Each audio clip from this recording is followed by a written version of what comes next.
What's up, guys? How are you? Happy Sunday. Welcome into the first Sunday with no football in a long time. The Daily Juice Podcast. My name is Matt Perrault. How are you? You guys can follow me across all socials at Sports Talk Matt. This podcast can be found video on the BettingPros YouTube channel and wherever you guys get your audio podcasts. If you haven't gone to Apple and left a review yet, please do that. Positive, negative, it's all appreciated. Just help out the algorithm a little bit. Did you know, by the way, that when you go to Spotify and Apple and you search sports betting podcasts, the Daily Juice pops up first on both those applications? It's pretty cool. Thank you, guys. Appreciate the support. Thank you for listening every morning. Thank you for making me part of your day as you start the day here on a Sunday. This podcast always being brought to you by omahasteaks.com. They're giving you guys free wings. I had wings tonight. Wings are my thing. Free chicken wings. Are you kidding me? Free meatballs. You get 2 packages of wings, 1 package of meatballs, simply by buying something through omahasteaks.com/juice. Select packages. Minimum purchase may be required, but go to omahasteaks.com/juice. Make a purchase. Go get some food for the big game 1 week from today. Super Bowl week begins on Monday. That means after today's podcast, I don't know how and when I'm doing the podcast. It's going to be erratic, okay? Just FYI, it'll always be there in the morning. But when I post it and where I do it, I do not know yet, okay? There's a good shot I'm doing the juice from Media Row. There's a good shot I'm doing the juice at like 2 o'clock in the morning after going to a party. I don't know, okay? Just going to be one of those weeks. Normally, I'm not here. Normally, I'm either in Phoenix or Arizona. Next year, I'll be in New Orleans for the Super Bowl. This is in my backyard. It's a home game. Super Bowl's here in Vegas. So I don't know what it's going to be like. I'm looking forward to it. It's going to be a lot of fun. 3-2 day yesterday. The KU bet was a bad bet. Never fade KU as a home dog. That's just a new rule. I should never have done it. I walked into that buzzsaw. It's a bummer. Could have been a 4-1 day if I just listened to that thing in my head saying, you're going to fade KU at home? Yeah, my bad. But we faded Kentucky at home. That one, that was good. UConn on the road, they won against St. John's. That was good. We got, what was the other bet we got right? Oh, in North Carolina. Looked great at home. So, lost on the Houston, bet on the road, and Ole Miss had that game. I mean, Ole Miss was right there. They let it to break. They just fell apart down the stretch. So, good bets, good plays. 3-2, I'll take it every single time. So, we're going into a Sunday with no football. This is where, in the future, not now, but in the future, you will get golf bets and you will get NASCAR bets and you will get other sports that I will give to you here on the podcast. All right. So just FYI, that's where we're going to go.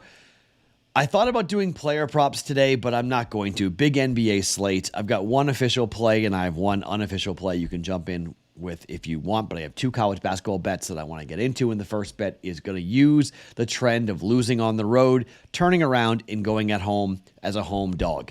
Wisconsin's at home against Purdue. It is up to 2.5. You guys might get it at 3, okay?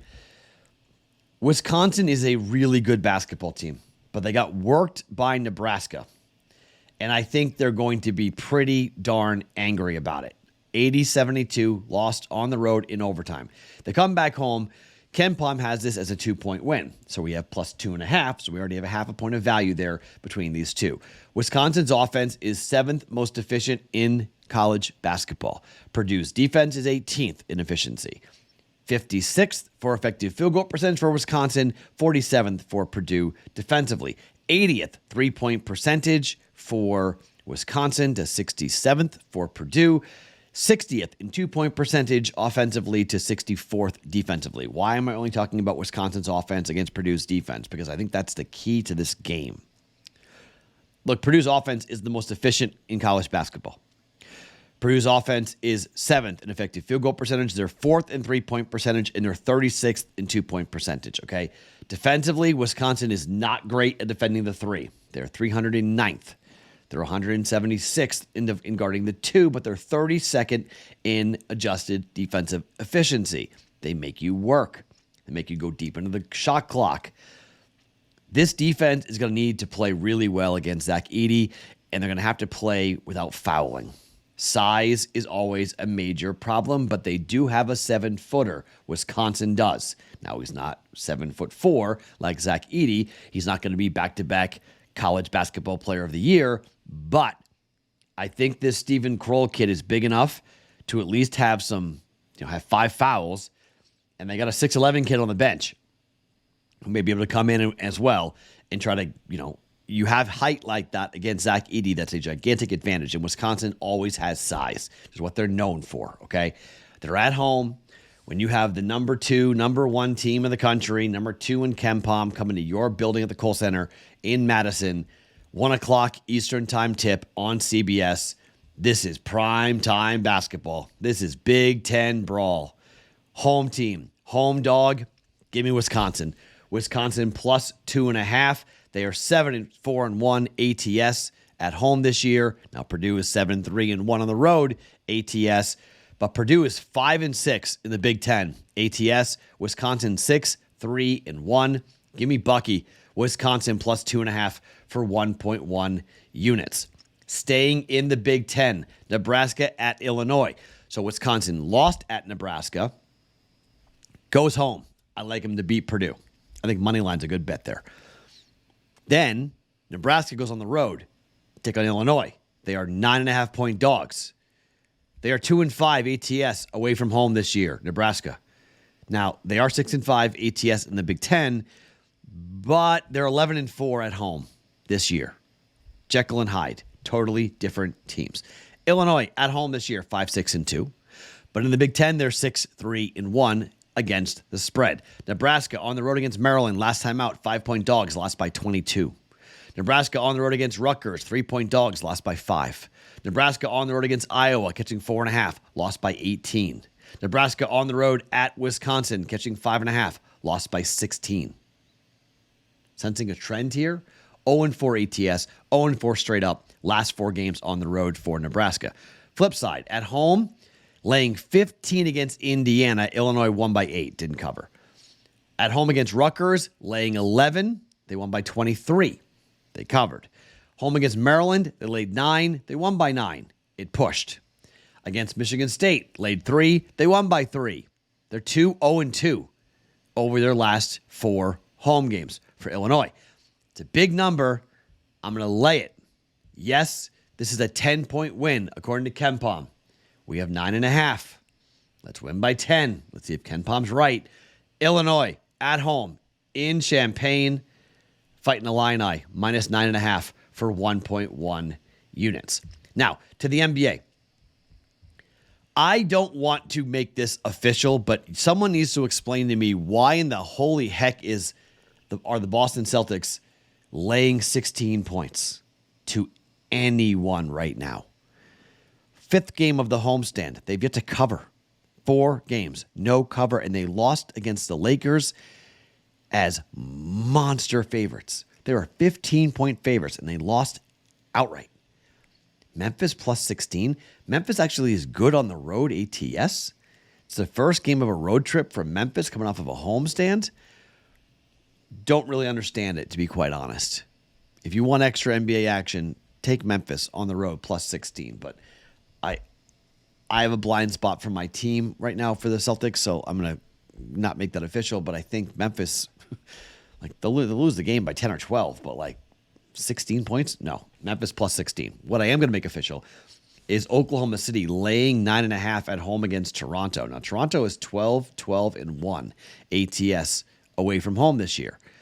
OKC is 17-8. 17-8 at home ATS. They're 5-5 over their last 10, but overall, Oklahoma City is 31-17-1 against the number this year. Toronto is 22-25-1. Last time out against Houston, they lost by 29 points. 29 points. They beat Chicago by 11 as 6.5-point dogs, but they lost to Atlanta by 1 as 6-point dogs. So they're 2-1 ATS so far on this road trip. 1-2 straight up. At home, this is the fourth game in a row at home here for OKC. They lost to Minnesota as 2.5-point favorites, didn't cover. They laid 6 against Denver. They won by 5. And then laid 15.5 against Charlotte in the last game, and they won by 20. Look, I think Oklahoma City just is one of these teams that when you don't play them all that often, and you're an Eastern Conference team going on the road, you've been on the road now. This is the 4th straight road game. You start getting tired. You just got killed against Houston. Now you're against OKC. I think the Thunder are going to blast them. It's a big number, but I'm going to lay it. Toronto just is not good right now. They are 3-7 ATS over their last 10 games. Oklahoma City minus 9.5 for 1.1 units. Okay, 3 official bets for us here on a Sunday. We're taking the 2.5 with Wisconsin. We're laying the 9.5 with Illinois. We're laying the 9.5 with Oklahoma City at home in the NBA. If you want some extra, take the road dog and the Memphis Grizzlies at plus 16 on the road at the Boston Celtics. Next week, we will do our live stream. No live stream, no Super Bowl, no football today. Just college basketball, just NBA basketball. Hopefully we have a good Sunday. We can end the week. If we sweep, 3-0 will make it a winning week. 2-1 will not, but 3-0 will make it a winning week. So let's see if we can sweep the board here today and have a winning week heading into Super Bowl week here in Las Vegas. My name is Matt Perrault. You guys can follow me across all socials at Sports Talk Matt every morning. The Daily Juice Podcast being brought to you by OmahaSteaks.com.